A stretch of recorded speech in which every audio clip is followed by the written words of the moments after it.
Amadou Mapate Diagne lay woyal Amadou Mapate Diagne isa jël Fatim la lay woyal ay waay kuy Ganjul sol ko ci ka may xool ana Ganjul lay woyal Ganjul ya dina am jàmbaar joni jàmbaare xare sa fi la metti woon na lool buñ ko waxee xel yi dem ci Maam Farba Yaasin Jaañ dem ba monte monsieur Diop Kumba Nabu sa maam keroog bi ñu reyee ñaari doomam yaa dafa ni diplôme bi ne ci man du tax may dekkel geer ci Ganjol Maam Farba Yaasin Jaañ jëwdin ni ko man maay jëwdin man la ñu dekki Ganjol may ma janoog borom Ndar tubaab bi dafa ni moomoom Ndar Maam Farba ni ko moomoo Ndar dañu lay nax moomoo Ndar kii la bind Ndar yaay koo koy borom Ndar muy laawu suñu borom Ganjol am na Maam Farba Yaasin Jaañ Demba am na Dogo Taal Pinda Mbooj am na ma faal Atta Saw billaay am na Mustafa Xa borom Ndiñ jëwdin yaa nga Ganjol maña ngay sa maam. Je m'appelle Fally Diété Kaba, chercheur, écrivain, éditeur, lauréat prix international de poésie. Je suis là aujourd'hui à la Maison de la Culture d'Outasek dans le cadre des journées dédicaces et présentation de l'œuvre de El Hadj Amadou Mapate Diagne, né en 7 septembre 1889 à Mouj Ganjol, premier écrivain noir de l'Afrique occidentale française, premier inspecteur noir sénégalais de l'enseignement élémentaire, premier secrétaire général de la municipalité de Sédhiou. Nous saluons toute la communauté Ganjol ici présente pour célébrer cette œuvre, le Ganjolais, un pays de pierre d'épave. Nous saluons aussi la présence de la presse que vous êtes, parce que sans vous, que serait vraiment la communication? Pour retenir de cette œuvre, c'est que ce manuscrit a été écrit par le premier écrivain noir de l'Afrique occidentale française, El Hadj Amadou Mapate Diagne, en 1900. Il est le premier écrivain noir de l'Afrique occidentale française, ce qui n'était pas donné à n'importe quel Africain. Ceci étant, la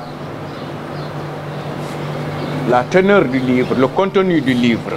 qui parle de l'historique du Ganjol, le peuplement du Ganjol, l'économie du Ganjol, nous amène encore une fois à être fiers de notre Sénégal, nous amène encore une fois à être fiers de nos ressources, tant humaines que terrestres, maritimes. Au point que ce livre Ganjol, le pays de pierre d'épave, relate toute l'historique, toute l'histoire de Mouit, Ganjol, du Ganjol, de la région de Saint-Louis, mais aussi et surtout du Sénégal dans sa généralité territoriale. Je suis Diane Chanel, je suis la petite fille de Diagne Mapate. Je suis artiste et auteur. Et depuis 2009, j'ai tout fait pour préserver la demeure, la plantation et la mémoire de Diagne Mapate. Donc c'est le fait d'être artiste qui m'a permis aussi de m'intéresser à ce projet, parce que je peux l'investir en tant que demeure d'artiste, mais c'est extrêmement compliqué d'agir sur un terrain où on est entouré finalement assez peu d'intérêt autour de cette réhabilitation de Diagne Mapate. Donc c'est pour ça que je salue les personnes qui aujourd'hui ont fait cette résurrection, ce travail de réimpression du travail de Diagne Mapate. Parce que le problème, c'est que Diagne Mapate n'a pas de descendance, enfin, il a très peu de descendance, moi, mes sœurs et mon fils, et que si moi je ne fais pas quelque chose, tout va disparaître très rapidement. Voilà. Alors je suis très contente, d'abord je trouve que effectivement M. Diété a passé une grande partie de sa vie à préserver le travail et la mémoire de Diagne Mapate. Je suis très contente que Pilleurs d'épave soit réédité dans son intégralité, parce que moi j'avais trouvé à Paris il y a 15 ans un ouvrage, seule une partie du Pilleurs d'épave était éditée. Et donc ça c'est une très grande chance, parce qu'effectivement c'est très contradictoire qu'en même temps Diagne Mapate soit le premier écrivain de l'Afrique francophone et que finalement beaucoup de gens ne le connaissent pas. Et le fait, je pense, qu'il n'ait pas été édité, enfin il aurait été édité par exemple par Présence africaine, il serait plus plus présent un peu partout, même sur le plan international. Et c'est aussi une personnalité humaine qui s'est beaucoup commencé à intéresser à l'éducation, avec une passion pour la culture. Donc c'était quelqu'un de complètement désintéressé. Donc j'espère que le colloque très bien organisé, avec cet investissement aussi des gens de Gandiol, de toute cette communauté, va permettre de donner un sursaut pour qu'ils reprennent la place qu'ils méritent. Bonjour, moi c'est Idriss Dieye, je suis le président de l'association And Samm Cosaan Gandiol. L'association And Samm Cosaan Gandiol est une organisation communautaire qui a été portée sur les fonds baptismaux le 30 décembre 2023 à l'issue d'une assemblée générale. L'objectif principal de cette association est de préserver et de valoriser le patrimoine historique et culturel de Gandiol. Aujourd'hui, nous sommes au niveau de la maison de la culture d'Outa Seck, le samedi 19 avril 2025, pour rendre hommage à un homme, El Hadji Amadou Diagne Mapaté, un doomu Gandiol, un fils de Gandiol, qui a beaucoup œuvré pour sa communauté et qui demeure actuellement, qui est une référence nationale, et dont son parcours, ses écrits et ses œuvres continuent de marquer nos jeunes générations. Donc c'est une référence pour nous tous. Donc raison pour laquelle cette association qui a cet objectif de préserver le patrimoine, juste nécessaire de financer entièrement la publication de son livre qui n'a jamais été édité, Un pays de pierre d'épave, point le Gandiol. Et l'importance d'éditer cet ouvrage réside dans le fait qu'il contribue à valoriser davantage le patrimoine si riche et culturel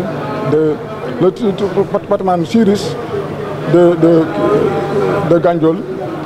et qui permet également de donner plus de visibilité à notre association. Mais Inch'Allah, nous allons continuer, après la publication même de cet ouvrage, à identifier les autres ouvrages qui traitent de l'histoire de Gandiol ou de Gandiol d'une manière générale, et nous allons essayer de trouver les moyens pour faire vraiment publier tous ces ouvrages qui n'ont pas été édités jusque-là. Merci beaucoup. Nous donne association boo xamante ni bi mu sosoo yàggul 30 décembre 2023 la sosu ngir dajale doomu Gandiol yëpp fu ci waay mën a nekk ngir ñu gën a xool nu nu mën a ñoŋalee yaatal fësal li nga xam ne moom mooy taarixu Gandiol. Ci kaw loolu nag la ñu tànnoon ci doomu Gandiol yi nga xam ne dañu am jaar-jaar liggéeyal Gandiol ku mel ne Amadou Diagne Mapaté mu doon koo xamante ni tey yàlla dogal nan référence la ci réew mi yëpp, waaye rawatina ñun doomu Gandiol yi mu am livre boo xamante ni bindoon na ko mooy un pays de pierre d'épave, point le Gandiol, te kenn mësu ko woon édité ëpp na téeméer at ak nangam. Ñun nag ñu jàpp ni génne livre boobu tey day jaadu ci ñun, ndax day bokk ci li nga xam ne dafay fësal day ñoŋal li nga xam ne moom mooy taarix Gandiol. te tey livre boobu dana tax tey mu mën a fës loolu ci réew mi ak ci àdduna bi ba ñi bëgg a xam li nga xam ne moom moo nekk ci biir njëriñu livre boobu ñu mën ko gis, ndax livre boobu dafay wax lu bari ci taarixu Gandiol. Donc loolu moo waral nag ñun waa association bi ñu def suñu cotisation bopp, ñun association And Samm Cosaan Gandiol cotiser financer entièrement bi nga xam ne moom mooy publication livre bii. te incha allah rabi noonu ñu ko defee ci El Hadji Amadou Diagne Mapaté noonu ñuy wéyee di ko def également ci yeneen ñi nga xamante ni moom mooy bindkat yi nga xamante ni bind nañu ci li nga xamante ni moom moo jël ci taarixu Gandiol. Beneen bi may souligner mooy que ni Amadou Diagne Mapaté mi ngeen di gis fi mu nekkoon ci Sédhiou di fa liggéey, yàlla dogal na tuddee nañ ko fa école. fii ñu toll tey njiital réew bi fi nekk muy son excellence Bassirou Diomaye Diakhar Faye tuddee na ko également école primaire bi nga xam ne moom moo nekk suñu dëkk. bon ku mel noonu tey suñ ko amee tey mu doon doomu Gandiol day jaadu ci ñun en tant que association bi nga xamante ni suñu bëgg-bëgg mooy loolu ñu mën a ñoŋal fësal yaatal li nga xamante ni lépp loo xamante ni dafa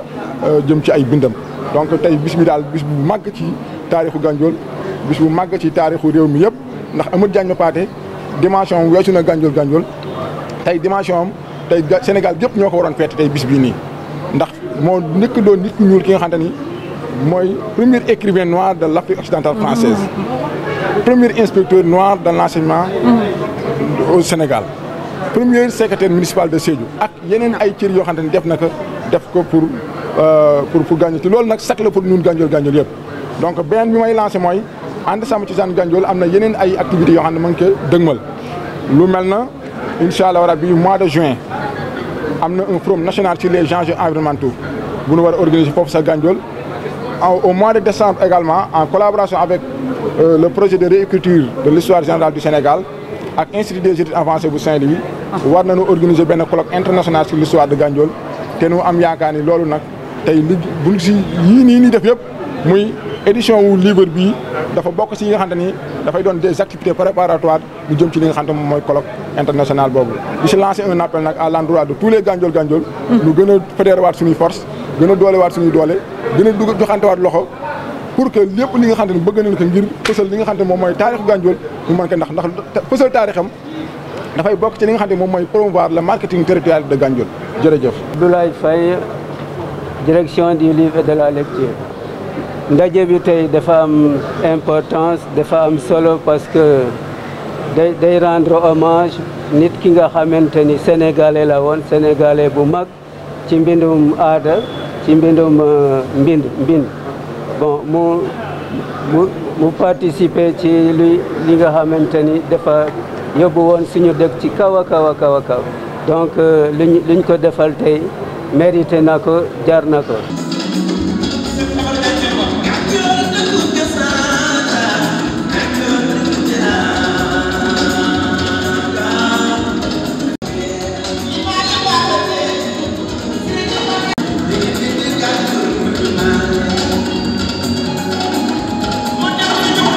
dafa suux foofu ci bël bi gerte la yaboon gerte gi tuuru ndox mi puus ko ba mu ñëw Gandiol waa Gandiol for gerte gi yépp segal ko kon dëwlin bu amul ci ceebu jën du am benn ngoog beneen bi lépp looy togg ci ceebu jën am na Gandiol am na xorom te xorom xam nga ni ku ko am rek sax ni ñëpp lay sopp kii dafa saf xorom am na fa lujum ji am na fa ceeb am na fa sobleeg lépp loo bëgg def ci ceebu jën am na Gandiol kon yéen waa Gandiol jaaraamaa yéen foofu rek laa bëggoon yam asalaamaaleykum. booba man ma ñaaw aw ma xaalis xëy bon naqari deret mu dàq ñëpp dégg nga day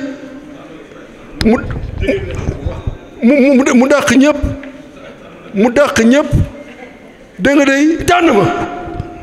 mais bu ma goree ñu am ñeent fukki at ak ñeent di sëy ñeent fukkeelu at ba mu tombeek sama fukkeelu téere mais kan laa war a jox téere boobu waaye moom laa koy jox waay moom seen la sant seen caali tàcc leen loolu dégg nga day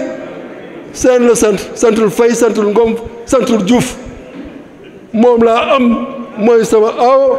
dégg nga wax mais bëgër téere laa ko bindal tubaab yi benn page la ñuy def man ma bindal ko téere bi nag mënu ma ko wax fii mais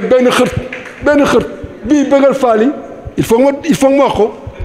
ma ne ko seen caali demba seen ma seen laa ñaar yàlla ma booleeg moom yaru na taaru na